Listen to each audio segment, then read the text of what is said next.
Good afternoon, everyone. I am going to call this meeting to order. This is the September 11th, 2024 meeting of the City of Pasco Hearing Examiner.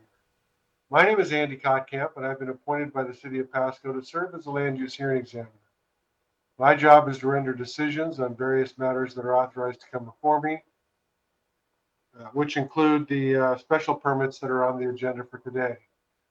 Now, I consider any testimony and evidence presented at today's hearing, as well as all the written materials that are already on file, in order to make my decision. Now, the hearing process does have certain rules, but I'll still try to be rather relaxed and informal, but we still have a procedure we're going to use. First of all, staff will, for each item, we'll take them each separately, of course. Staff will present their report and make whatever recommendations they wish to make. Then the applicant or the applicant's representative is given an opportunity to present testimony and evidence. The applicant does have the burden of proof to show compliance with all the applicable rules and regulations. Next, if there's a member of the public that wishes to testify, they'll be given that chance to do so. And if there is any testimony in opposition to the project, then I will give the applicant an opportunity to submit whatever rebuttal testimony they wish to make. Now, if you are going to testify, I'll have you coming up to the podium there in the hearing room, or unmute yourself if you're online. And I'll have you state your name and address, and then I'll swear you in as a witness. And ask that you keep your testimony relevant to the application we're talking about and not beyond the scope of that proposal. But remind everyone that this is not a time for questions and not a time for answers. This is a time for you to provide your testimony and evidence as to how the project does or does not comply with applicable rules and regulations. So there won't be any questioning allowed of staff or the hearing examiner or the applicant or the public. I have the option following this hearing to keep the record open if I think there's a need for additional written testimony to be submitted. But in any event, my written decision will be made within 10 working days after I close the public record. Except as provided by the Pasco Municipal Code regarding request for reconsideration, my decision on this matter will be final and conclusive unless it is appealed. Appeals are by means of what's called a land use petition action. They have to be filed within 21 days of the date of the issuance of the decision with Superior Court, and if they are not timely filed, the appeal would be barred. I've reviewed the items on today's agenda. I don't have any interest in the properties or the proposals to be heard today. I will be able to fairly and objectively consider each item. And outside of receiving and reviewing for each item the staff reports, the attachments to the staff report, which included exhibits that are referenced in the staff report, I've not had any communication regarding either of the items that are on today's agenda. So with those representations, if there is anybody here today who objects to my participation as the hearing examiner for either of these items, if so, you need to unmute yourself or come forward and state so at this time. Okay, hearing none, we'll turn to the first item on today's agenda. I'm noting that what was up there right there has a different file number than what's on the agenda. So let me just look real quick. It is the 1-2. Okay, so this is special permit 2024-012. This is an application that's been submitted for a 150-foot freestanding wireless tower to be located on property within the city of Pasco that is more specifically described in the staff report as well as in all the application materials. For the record, at this time, I will admit into the record exhibits 1 through 16 that are referenced in the staff report. Exhibit 17 will be the staff report itself. And I will turn this matter over to Mr. Hattori for the staff presentation. Thank you, Mr. Examiner. Yes, this is Project SP standing for Special Permit 2024-012 Vertical Bridge Towers. The proposal is located on the southwest corner of parcel 114-330-031. The property is zoned R1, low density residential. This parcel is approximately 158 acres in size. However, the facility itself will be contained within a 60-foot by 60-foot area.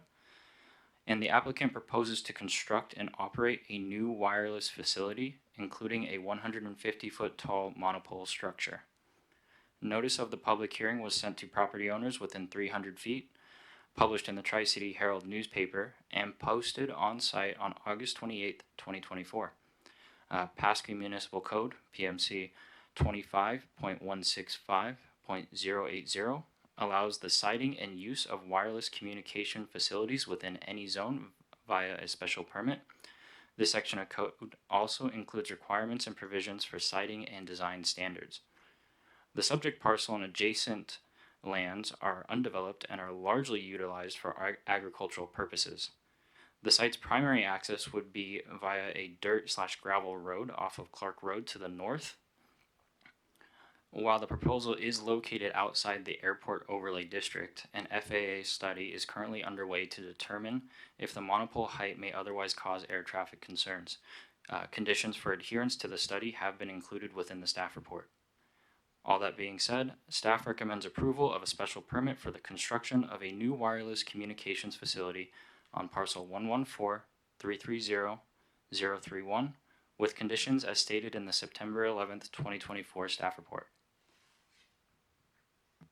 All right, thank you very much. I do not have any questions of staff. I appreciate your presentation and your preparation of the materials for my review. Is the applicant ready to proceed? I am. I'm here. All right, and your name and address, please? Jessica Pierce, and my office address is 7525 Southeast 24th in Mercer Island, Washington, 98040. I'll have you raise your right hand for me, please. Do you swear or affirm under penalty of perjury that any testimony you give today will be the truth? I do.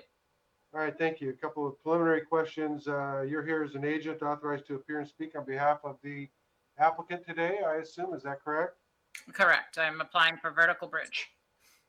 Who will own And this? have you had have you had a chance to review the staff report? And if so, do you have any disagreement with any of the factual representations within that? Nope, it's entirely accurate. All right, and then how about the proposed conditions of approval? Have you had a chance to review those? And if so, do you agree with those? We have, and I have already ordered, there's an IDP noted in there that we have placed under order, and we'll turn in as soon as we have it ready. All right, thank you. What else would you like to tell me about this project? I'm excited to see it built. It's all pretty straightforward. It's been a long time in the making. I don't really have anything additional to add other than what you find in Andrew's report. Other than he's been a pleasure to work with. We're meeting the letter of the code. It's in a great location, and it's going to serve a nice coverage gap there in the city of Pasco. And after approval, we'll probably be building it in late winter, which will be exciting. All right, I think I know the answer to these questions, but I'm going to ask you anyway. First of all, will it be the ability to have co-location on that pole? Correct. It's built for up to 3 additional.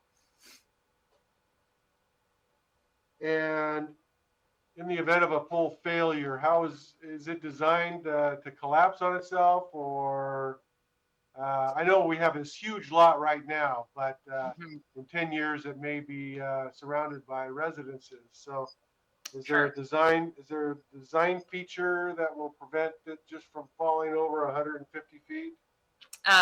Well, yes, and it would be obviously highly unlikely with a monopole that would happen. But in the engineering process, geotechnical exploration was done to pick the right foundation, and as well as the wind speeds and IBC was followed to the letter of the law. And I guess I would add that these structures are also overbuilt to accommodate any kind of extreme weather. It would be highly unlikely. All right, let's assume it happens. Okay. That's what I have to do. Sure. Is it designed so that it breaks up into little pieces and falls down if it's going to fail, or does it just tip over and there's a 150-foot pole laying on the ground? I've never seen this happen to this kind of structure in real life. Let's say it collapses. It collapses into itself. It is slip jointed. So that's a hard question for me to answer. I'm sorry. It's pretty standard. Just to let you know, I mean, if you were to be building I know it's on a 60 by 60 leased area, but if something is built 65 feet away from it, if there's a risk that the pole could blow over, any risk, even though it's just this little teeny tiny one that Ms. Pierce is telling me about, and hits a family of 7 that are living there, then that's a risk. And so most of the time I'm told by the applicants that no, these things collapse on themselves. They do not tip over. So that's why I'm asking you that. I'm not asking you to answer a question you don't know. If you don't know the answer, then just tell me that. That's fine. I'm not entirely sure. Okay. All I can tell you is that they're over engineered to withstand beyond the normal IBC.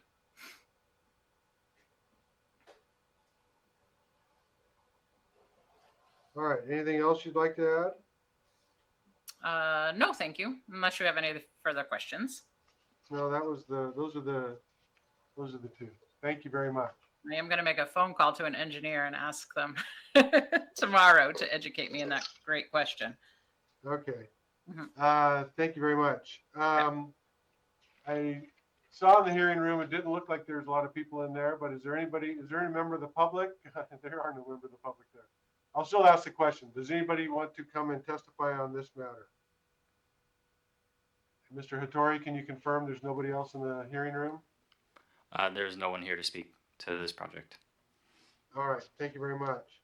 What I'm going to do, Ms. Pierce, is first of all, is there anything further from staff? No, sir. So what I'm going to do, Ms. Pierce, is I'm going to close the record on this hearing, and I'll have a written decision made within the next 10 working days. Well, thank you, sir.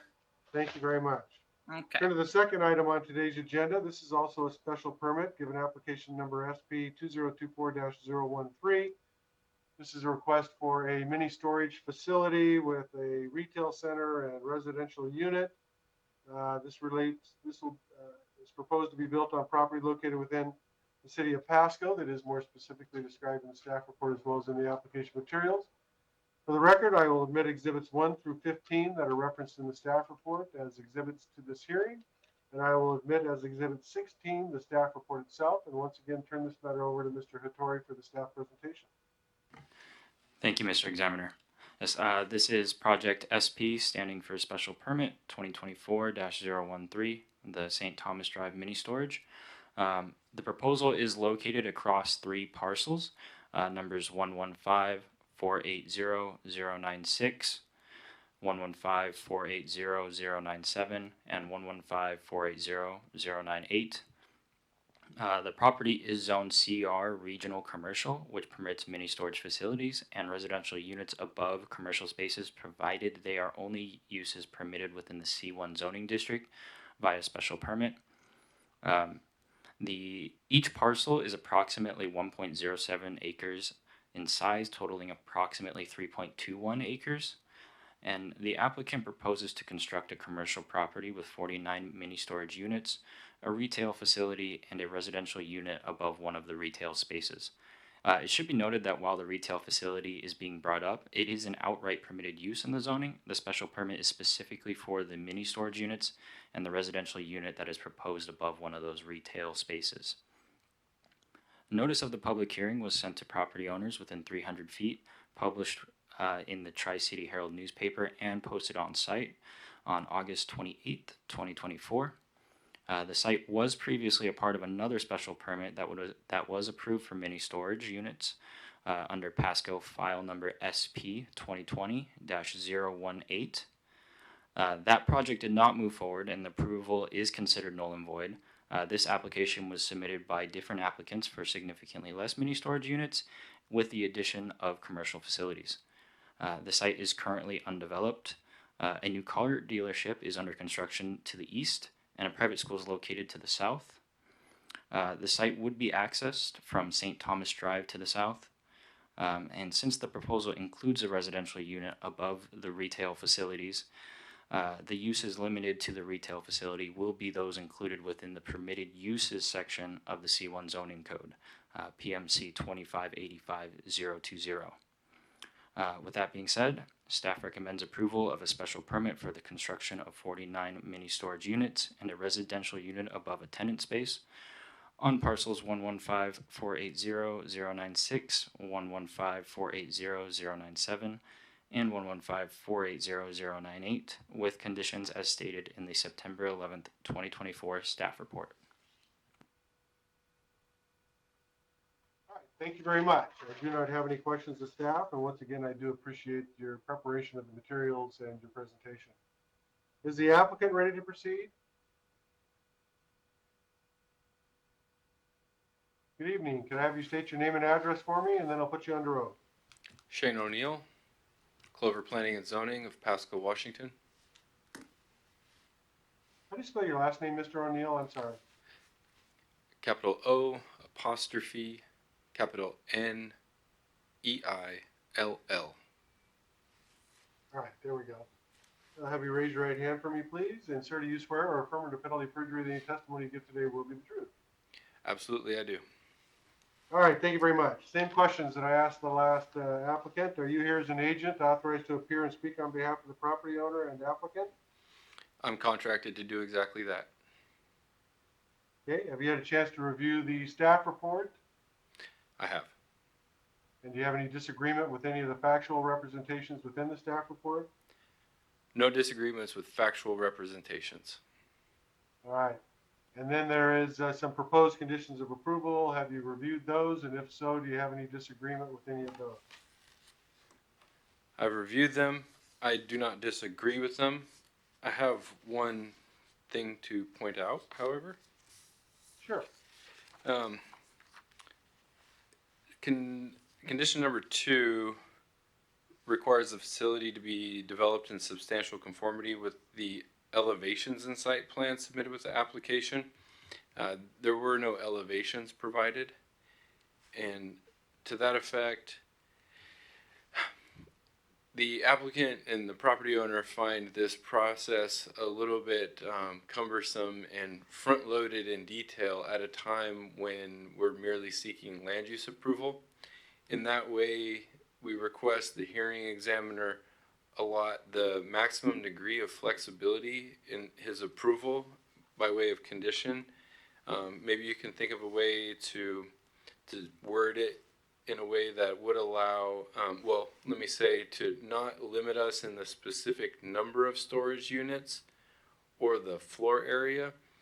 I've received indication from the property owner that they do have a desire to increase the size of the 4 buildings, but I've recommended that they not increase the number of storage buildings on the site, knowing how Pasco and other cities treat that condition and the term substantial conformity. Does that make sense? Well, it does, and I'll just let you know, generally speaking, I am reviewing the application as proposed, not as you may want to change it down the road. If it is to be changed down the road, then it becomes a decision of staff as to whether it's a major or minor modification and what process to go from there. But for the hearing examiner to render a decision to say, well, this is the size of the parcels, and you can put as many storage units as you want,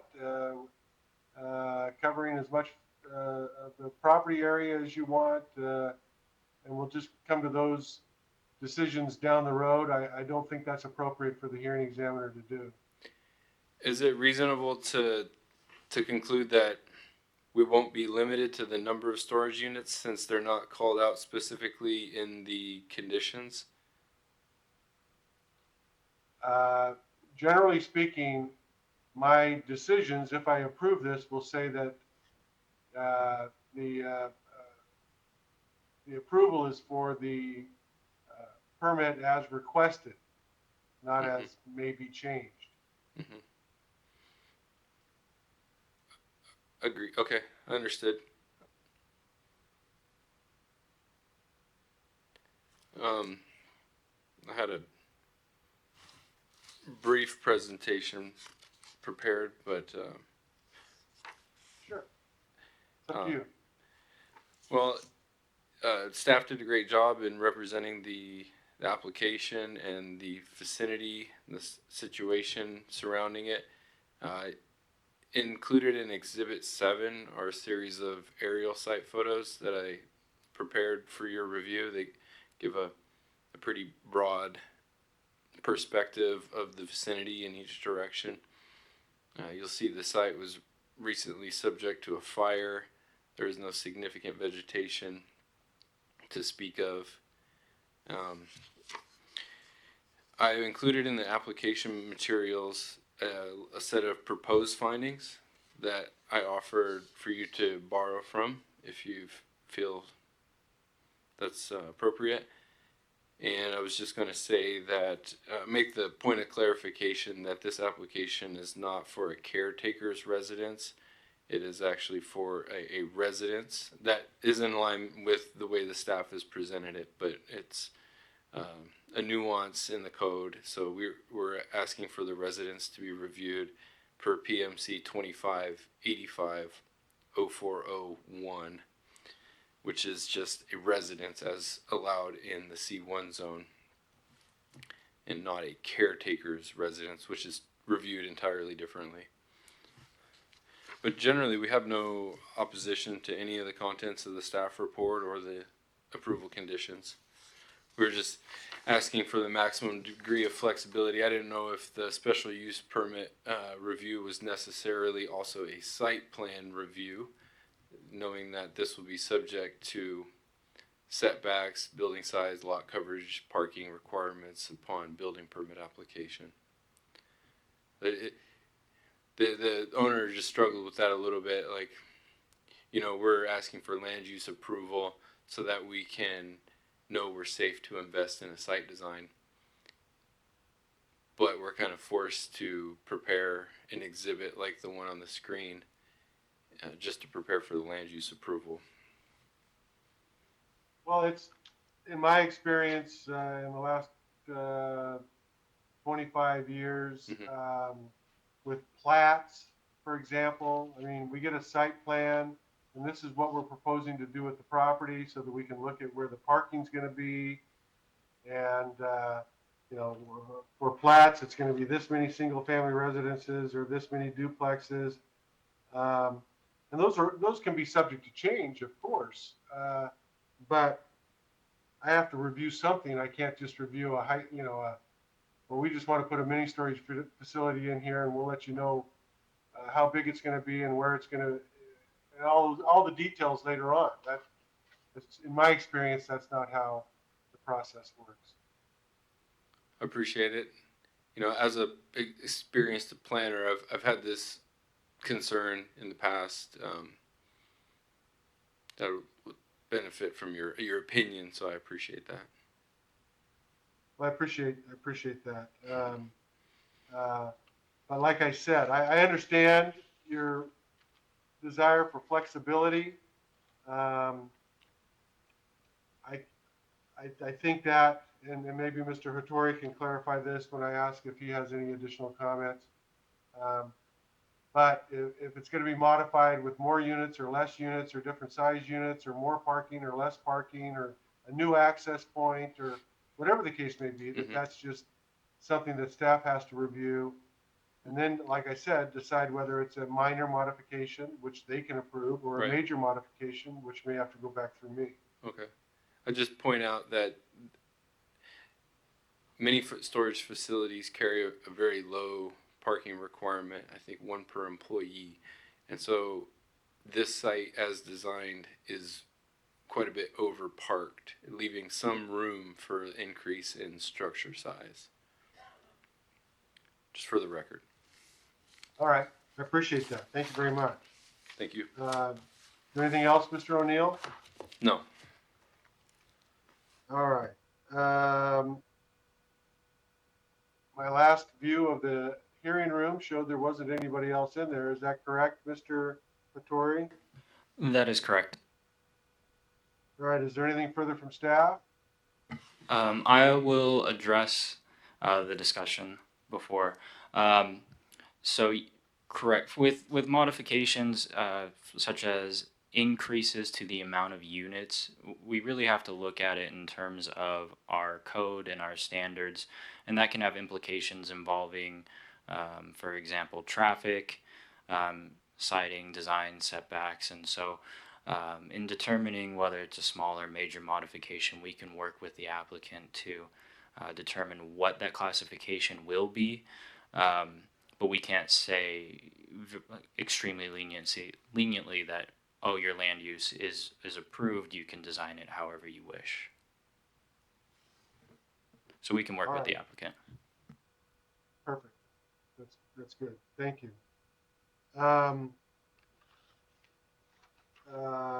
Since staff did have a comment, Mr. O'Neill, if you have anything else you want to add, you can come back up. If not, you can stay where you're at, and Mr. Hattori will tell me you don't have any further comments. The applicant does not have further comment. All right.